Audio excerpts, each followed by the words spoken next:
अखबार पढ़ रहे हो? पापा आपको पता है, जब भी आप अखबार पढ़ते हो ना तो आप बहुत क्यूट दिखते हो।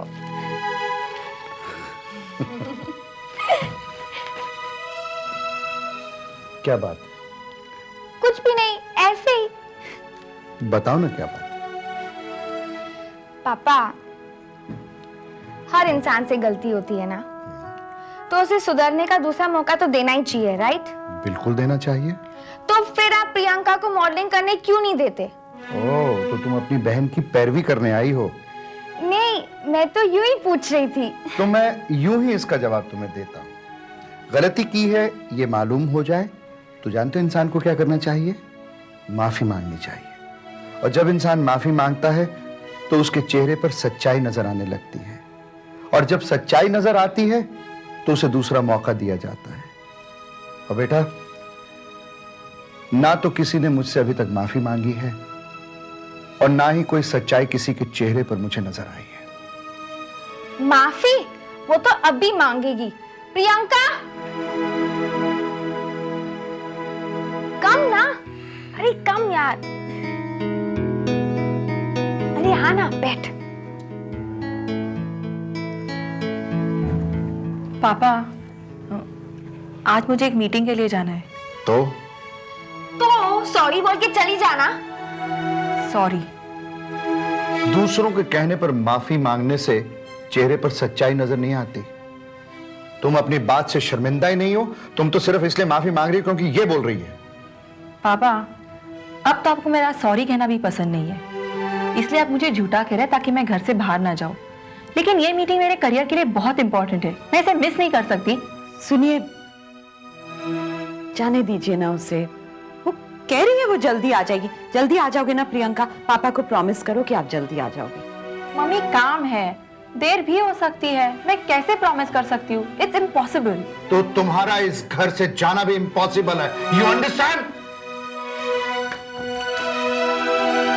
प्रियंका, कुछ समझाने की जरूरत नहीं है, ये मीटिंग मेरे लिए बहुत इंपॉर्टेंट है, so I have to go and I will गो।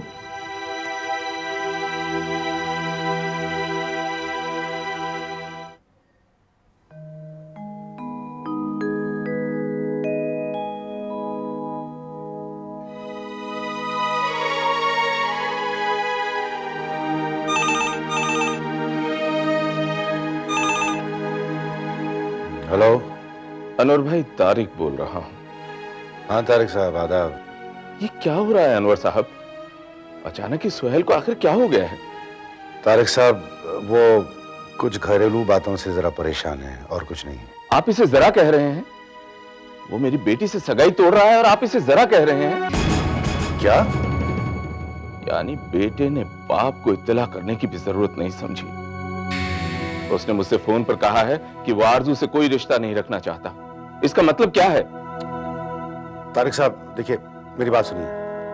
मैंने कहा ना वो जरा परेशान है, थोड़े दिन में उसका गुस्सा ठंडा हो जाएगा, फिर वैसे ही होगा जैसे पहले था।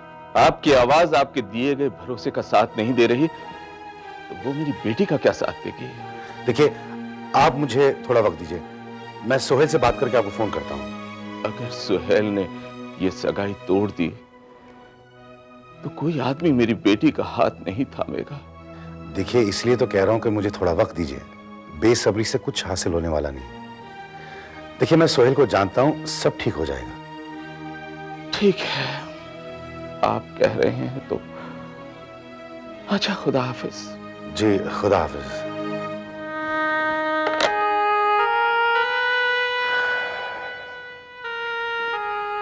सोहेल को कैसे समझाऊं?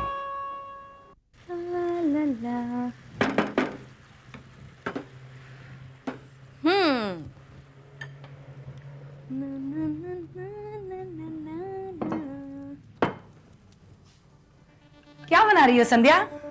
अरे भाभी, आप, मैं बना रही हूँ आलू मटर की सब्जी, पुलाव और रायता। मैंने आपसे डिनर का मेन्यू नहीं पूछा था, सिर्फ ये पूछा कि आपने गैस पर क्या चढ़ा रखा है।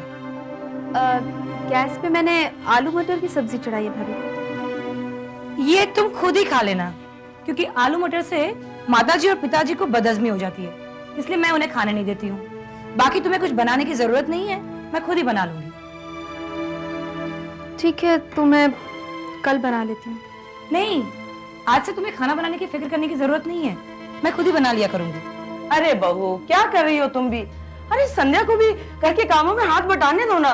जब तुम दाल सब्जी बनाओगी तो दाल धो के सब्जी काट के रख दिया करेगी, है ना? वैसे भी सारे दिन बैठी बैठी क्या करेगी बेचारी। अच्छा ठीक है संध्या, तुम पुलाव के लिए चावल धो दो। जी। अरे संध्या, इतनी महंगी साड़ी पहन के तुम रसोई में काम कर रही हो? अरे जाओ, जाके पहले घरेलू साड़ी पहन के आओ। कहाँ जा रही हो बहू? मम्मी, मैं असल में ना अपनी साड़ी चेंज करने जा रही थी। आपने मुझे इतनी प्यारी साड़ी दी है, उस पे अगर हल्दी और तेल के निशान लग गए तो? कितनी समझदार है मेरी बहू। हाँ, उसकी समझदारी की तो तारीफ हो रही थी यहाँ। हाँ? वैसे मम्मी, ये सलाह तो मुझे बुआ जी ने दी थी। कोई बात नहीं बेटा, सलाह बुआ जी ने दी थी, पर अमल तो आप कर रहे थे ना।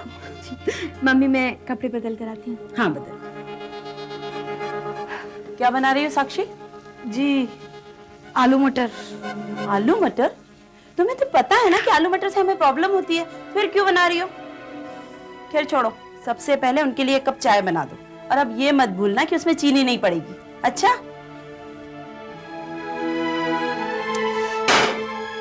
आलू मटर तो वो बना रही थी ना, तूने अपने सिर पे मुसीबत क्यों ले ली? अरे मुंह से निकल गया कि संध्या भी ऐसी है ना, हर गलत बात को इस तरह से कहती है कि माँ जी की तारीफ पा ही लेती है। अब बताओ, साड़ी बदलने की राय मैंने दी थी ना उसे, और वहां कौन ले गया?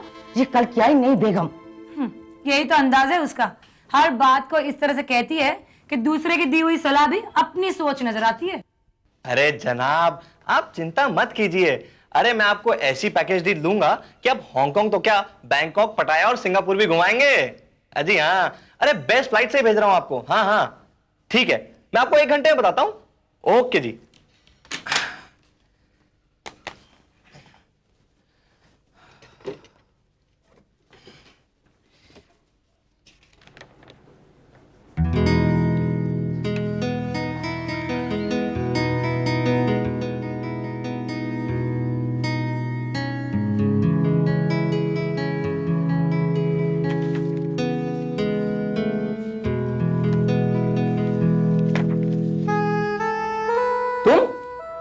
यहाँ? मुझे यूरोप के लिए टिकट्स बुक करानी है, जरा जल्दी करेंगे, मुझे देर हो रही है। ओह आई सी, वेरी गुड वेरी गुड। तो मैडम बताइए, आप कहाँ जाना पसंद करेंगी?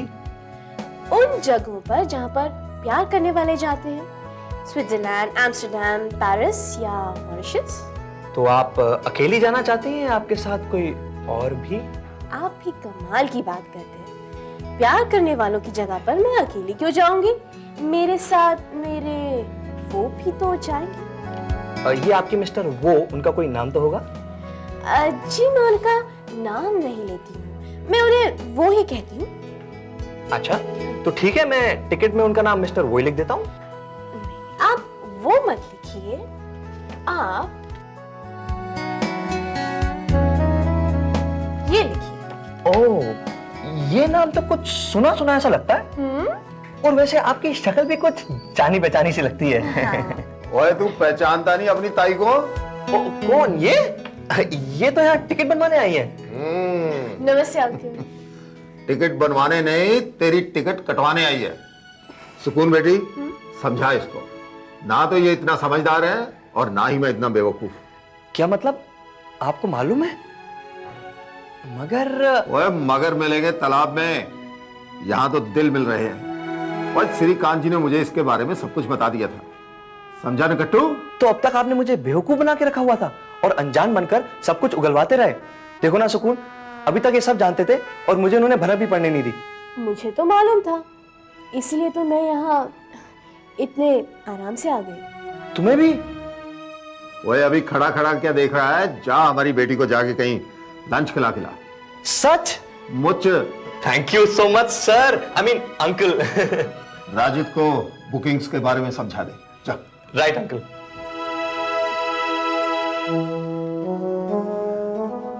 बेटी, तू जानती है तू क्या कर रही है? मैं क्या कर रही हूँ अंकल? तेरी मासूमियत ने मेरे सवाल का जवाब दे दिया। जा बेटी। राज तेरी इंतजार कर रहे हैं, जा।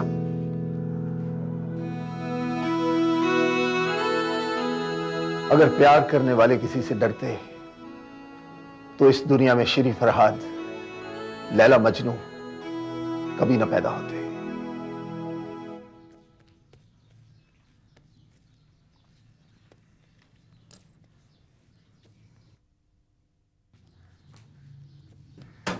मम्मी, मैं थोड़ी देर के लिए बाहर जा रही हूँ। प्रियंका, लगता है तुम्हारी समझ में नहीं आया मैंने क्या कहा है। आपको भी तो मेरी प्रॉब्लम समझनी चाहिए। हमेशा समझी है, लेकिन उसका कोई फायदा नहीं हुआ, इसलिए अब बस तुम घर से बाहर नहीं जाओगी। अगर इस घर में रहना है तो यहाँ के तौर तरीकों में रहना होगा। सॉरी, अब मैं किसी भी तौर तरीकों में बनने वाली नहीं हूँ। प्रियंका, क्या कर रहे हैं जी? खुद तो आपने उसे आजादी दी और अब आप खुद ही इतनी पाबंदियां लगाना चाहते हैं। तो क्या होगा? घर छोड़कर चली जाएगी क्या वो? हाँ, ठीक समझा आपने। मैं ये घर छोड़कर जा रही हूँ। प्रियंका, ये क्या पागलपन है? मेरे पास इसके अलावा कोई रास्ता भी तो नहीं छोड़ा इन्होंने। सारे रास्ते जो बंद कर दिए हैं, सिवाय इस दरवाजे के जो बाहर की तरफ जाता है। प्रियंका, तुम गलत समझ रही हो बेटा। इनका कहने का वो मतलब नहीं था। मम्मी, अब मैं ना समझ नहीं रही। बालिग हो चुकी हूँ मैं। मुझे अपने भले बुरे की पहचान है। यहाँ रहूंगी तो मैं आपको भी तकलीफ देती रहूंगी और मेरा भी दम घुटता रहेगा। इसलिए मैं यहाँ से जा रही हूँ।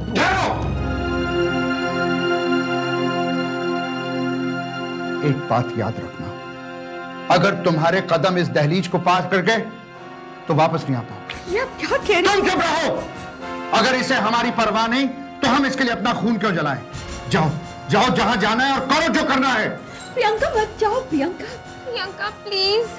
बस, मैं उस घर में एक मिनट भी नहीं रुक सकती जो मुझे आगे बढ़ने से रोकता हो। तो जाओ जाओ। जब यहां से चली जाओगी तो तुम्हें पता लगेगा घर क्या होता है। तुम इतनी बड़ी हो गई हो कि अपने फैसले खुद कर सको तो करके देखो। जब सच्चाई सामने आएगी तो पता चलेगा कि बिना चार दीवारी के रहने वाले लोगों को बेघर क्यों कहते हैं। तब तुम्हें अपने मां बाप और उनके बनाए असूलों की अहमियत समझ में आएगी। जाओ जाओ, तुम्हारी सक्सेस, तुम्हारा कैरियर, तुम्हारा रास्ता देख रहे हैं। जाओ। Priyanka, Priyanka.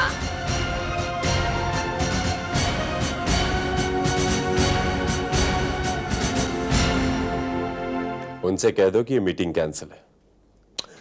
Just tell them हमारी म्यूजिक कंपनी लॉस में है, हम कोई भी नई लॉन्चिंग अफोर्ड नहीं कर सकते। जो कहा है जस्ट डू इट, ओके? और हां, आइंदा किसी को मेरे कैबिन में मेरे इजाजत के बगैर नहीं भेजना। I don't want any explanation. Is that okay? क्यों आई? ये तो तुम जाहिर कर ही चुके हो कि तुम्हें मेरा यहां आना कतई पसंद नहीं आया। इसलिए अब हमेशा मुझे ही तुम्हारे दरवाजे तक आना पड़ेगा सुहेल। वाई? जब तुम्हें पता है कि बंद दरवाजे पे सर मारोगी तो तुम्हारा ही सर फूटेगा। और आरजू, ये दरवाजा अब तुम्हारे लिए कभी खुलने वाला नहीं है। सुहेल प्लीज, इतनी छोटी सी गलती की मुझे इतनी बड़ी सजा मत दो। मैं तुमसे माफी मांगना चाहती हूँ, मुझे माफ कर दो प्लीज। अगर तुम्हें माफ करने की बात होती तो मैं कब का कर देता, लेकिन ये माफी उस इंसान तक पहुंचेगी जिसे मैं कभी माफ नहीं करना चाहता हूं। उसने तुम्हें मेरी जिंदगी में धोखे से दाखिल किया ताकि मैं उसका एहसानमंद रहूं, क्योंकि मैंने उसे कभी अपने अब्बू का दर्जा नहीं दिया। इसीलिए उसने तुम्हारे कंधे का सहारा लेकर मुझे अपने घुटने पर झुकाना चाहा। लेकिन आरज़ू, मैं ऐसा कभी होने नहीं दूंगा। सुहेल, पता है उस दिन तुमने बिल्कुल ठीक कहा था कि तुम अब तक उस मोड़ पर नहीं पहुंचे हो जहां आकर प्यार सबसे अहम चीज बन जाता है। मैं खुद अकेले ही यहां पहुंच गई हूं इस धोखे में कि तुम मेरे साथ हो। क्या मुझे एक रूम मिल सकता है प्लीज? देखिए, मुझे सख्त जरूरत है। देखो, तुम रेंट तो दे सकोगी ना? मेरा कहने का मतलब है तुम कहीं तो जॉब करती होगी, वहां की सैलरी सर्टिफिकेट मुझे ला कर दो, क्योंकि ये वर्किंग वुमेन हॉस्टल है, कोई अनएम्प्लॉयड लड़कियों की रहने की जगह तो नहीं है। वो एक्चुअली मैं एक फ्रीलांस मॉडल हूँ, लेकिन अपने किसी पुराने क्लाइंट से आपको एक कॉन्ट्रैक्ट की कॉपी लाके दे सकती हूँ। ठीक है, तो फिर कल आना, रूम भी तुम्हें कल मिल जाएगा। देखिए, आप प्लीज समझने की कोशिश कीजिए, मेरे पास अभी रहने की जगह नहीं है और मैं आपसे प्रॉमिस करती हूँ कि कल आपको मैं कॉन्ट्रैक्ट की कॉपी लाके दे दूंगी। और ये लीजिए 2 महीने का एडवांस। ऐसे बोलो ना। ठीक है, ये लो चाबी, और फर्स्ट फ्लोर में लास्ट वाला लेफ्ट में रूम है। राइट नहीं, लेफ्ट। Okay, thank you. और हाँ सुनो, तुम्हारी जो रूममेट है ना, उसका नाम है प्राची। रूममेट? लेकिन किसी स्ट्रेंजर के साथ मैं रूम कैसे शेयर कर सकती हूँ? देखो, ये प्रॉब्लम तो उसकी भी है। वैसे मैडम, ये होटल नहीं है, हॉस्टल है, हॉस्टल। और यहाँ पर रूम में 2 या 3 लड़कियां एक साथ में रहती हैं। तुम भी आदत डालो रहने की, बाद में तुम्हें भी कोई परेशानी नहीं होगी। ठीक है, वैसे भी मेरे पास और कोई चारा नहीं है। और हाँ सुनो, वो तुम्हारी रूममेट थोड़ी लेट आती है रात को, इसलिए दरवाजा बंद कर कर मत सोना, वरना वो तुम्हें भी परेशान करेगी और मुझे भी। ओह गॉड। Anyways, thank you. पहले घर छोड़कर सपनों के पीछे भागते हैं, ऊपर से रूम भी शेयर करना नहीं चाहते। हाँ।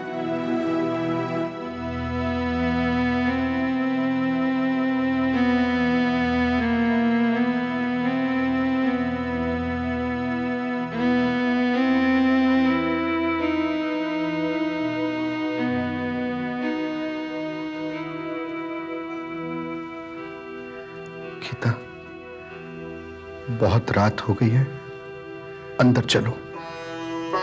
नहीं, अभी नहीं। हो सकता है प्रियंका लौट आए। मैं सो गई तो दरवाजा कौन खोलेगा उसके लिए? अगर उसने लौटना होता तो वो चाहती ही क्यों? क्या हो गया आपको?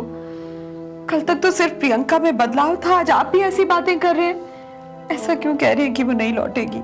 गीता, क्या मैं चाहता हूं कि वो उस तरह घर छोड़कर चली जाए? बड़ी बेटी की तरह उसकी डोली भी इस घर से विदा करने की ख्वाहिश थी मेरी, और ये सब कुछ हो गया। पर वो तो चली गई ना, अकेली जान, घर से दूर, माँ बाप से अलग। रात कहाँ बिताएगी वो? पता नहीं कुछ खाया होगा उसने कि नहीं, पता नहीं किस हाल में होगी। देखो, जितना दुख तुम्हें है उतना ही मुझे भी है। मैं उसे रोक नहीं सका क्योंकि वो गलत थी, और तुम जानती हो गलत बातों से मुझे नफरत है, मैं बर्दाश्त नहीं कर पाता। वो हमारी बेटी है, कोई अमीर आदमी नहीं जो आपको रिश्वत देने आया था। ऐसा ही बर्ताव किया आपने उसके साथ।